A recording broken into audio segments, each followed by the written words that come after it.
introducing yourself? I'm Lucia Galleno, Galleno Villafan. And how long have you been in the Charlotte area? Oh, since 2005. Mm-hmm. How do you like Charlotte? I do like it very much. So would you mind describing your experience during the past few years with COVID, with the pandemic?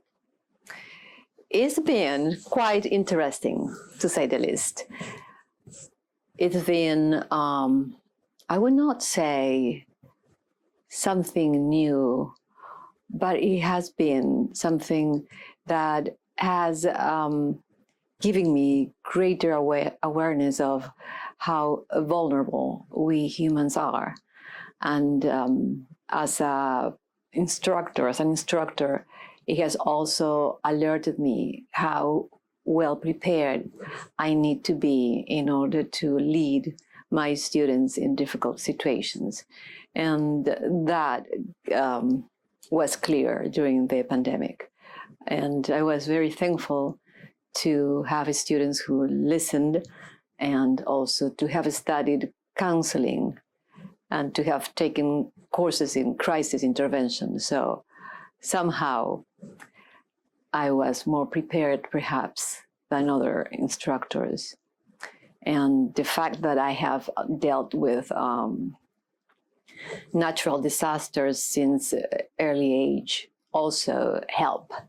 So in a way, disadvantages or difficult experiences during my early years of life and then throughout my life, because I'm from Peru, so terrorism is part of my experience. So as you can see, hardship has been there as part of life itself. So that everything helped. Mm-hmm. In what ways did you see vulnerability during the pandemic? Especially in reorganizing how we were going to continue teaching, mm-hmm. and seeing my students not knowing what to do next, or being afraid of this new condition, unexpected, right? Because we had very little information of the pandemic and how to take care of ourselves. We had some ideas, but not really. Yeah. Instructions, yeah. What do you remember of the early days of the pandemic?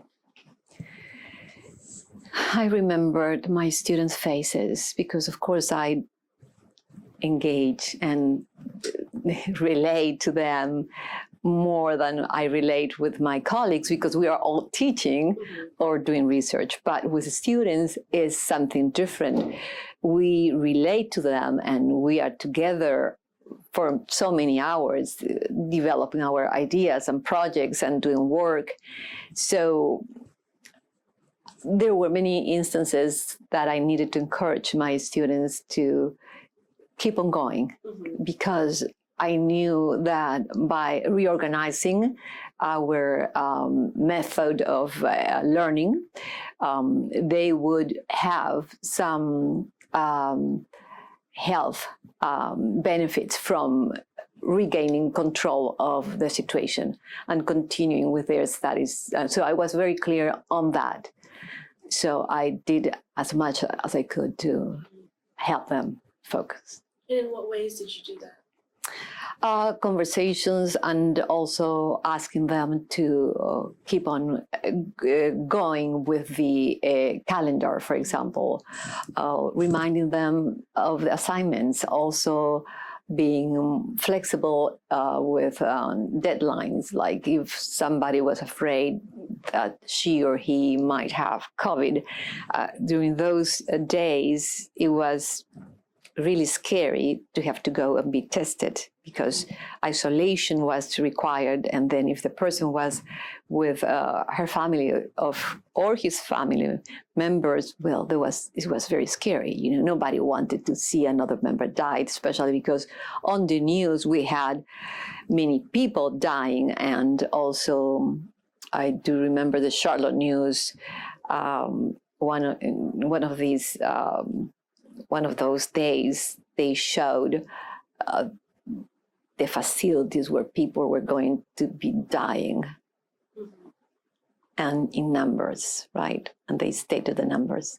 Fortunately, didn't get to it, but I do remember that. So it was about combining that information with the healthy conversations in class. Sure.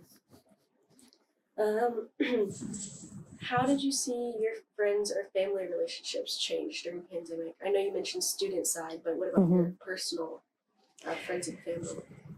Oof, it changed a lot. I lost my brother.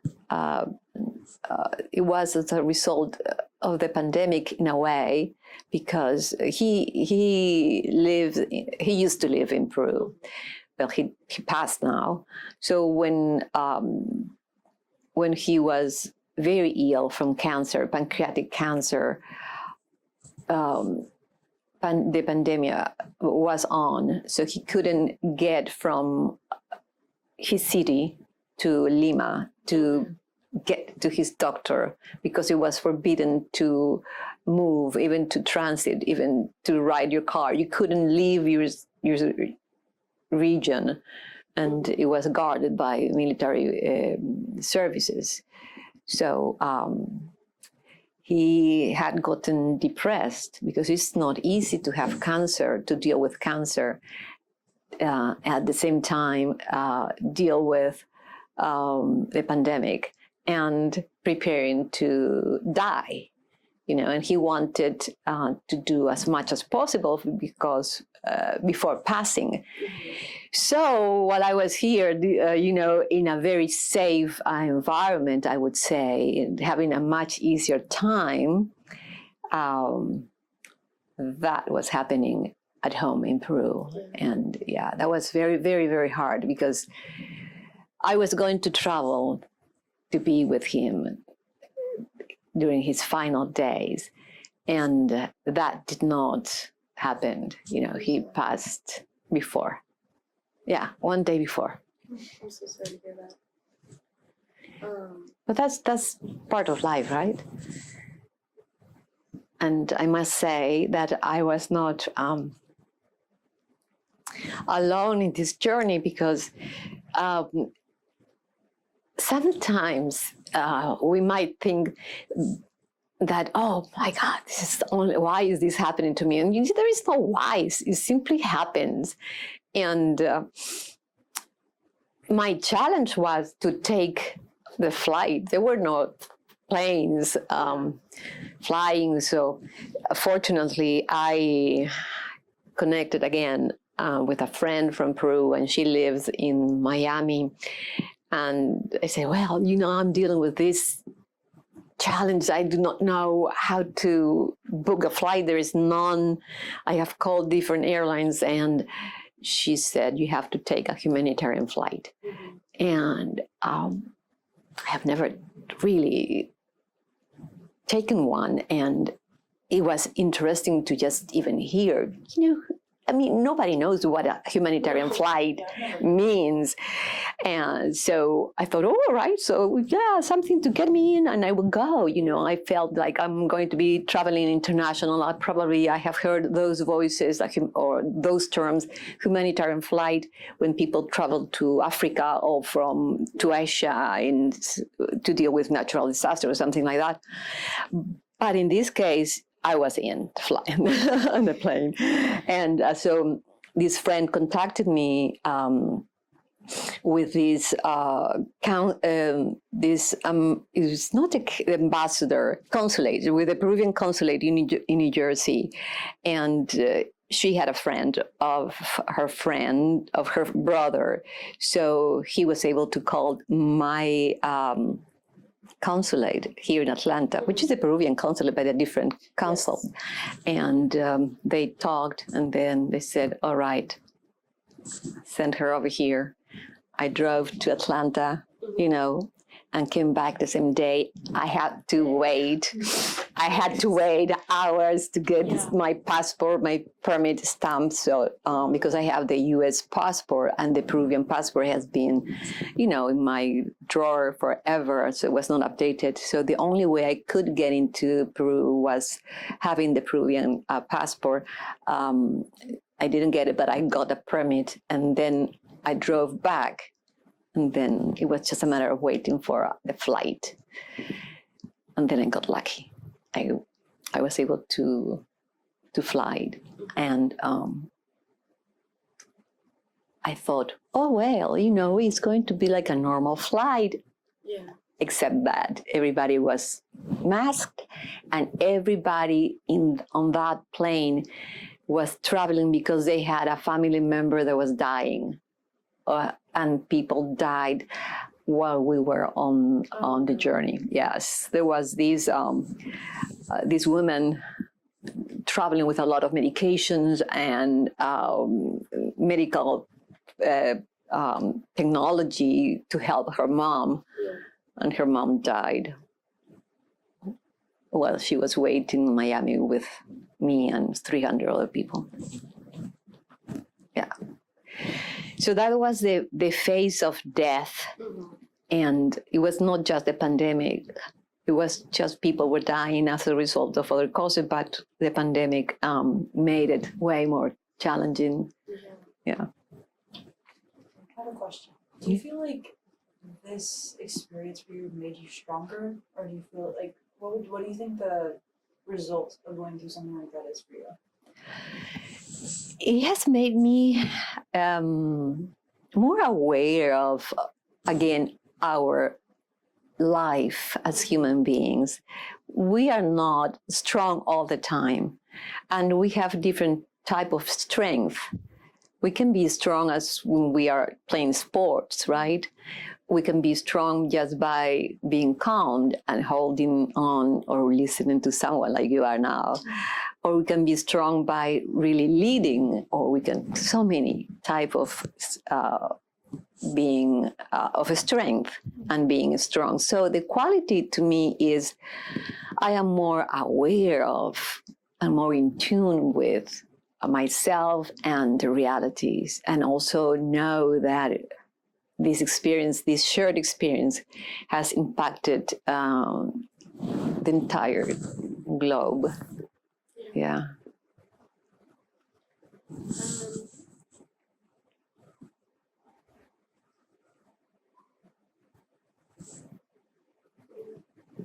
That was Sounds beautiful. good. Yeah. Do you want to talk about like, let me see.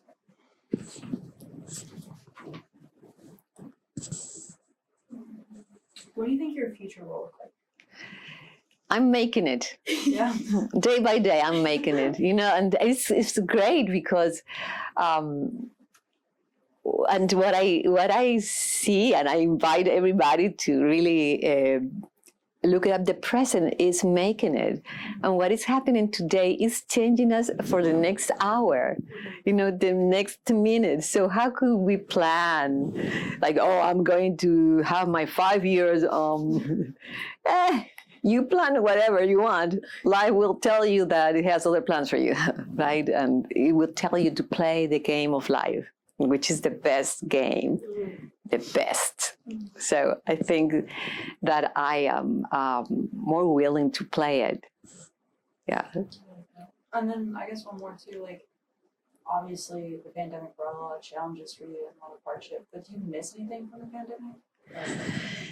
No, I can live without the pandemic. Yeah, I can do that. Yes, and it was a moment of shared learning, many learning experiences, and also we can see each other and see, oh, we made it through.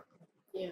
Yeah, and that's remarkable, and everything that made it possible for us to continue deserve to be recognized and yes, integrated to our reality, because just as this has been a global experience and a shared experience and something that unites us, one thing that was very, I would say, ugly, has an ugly face, was when I was in Peru and I was watching the news.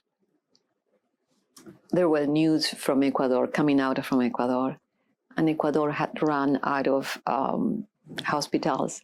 They had no resources, and people were piling their death outside the door. So, because they couldn't have it inside their homes, just not because they were mean and cruel or indifferent, but because their bodies were, just changing, and the odor and all that put into highly risky situations to the ones that continue to be alive.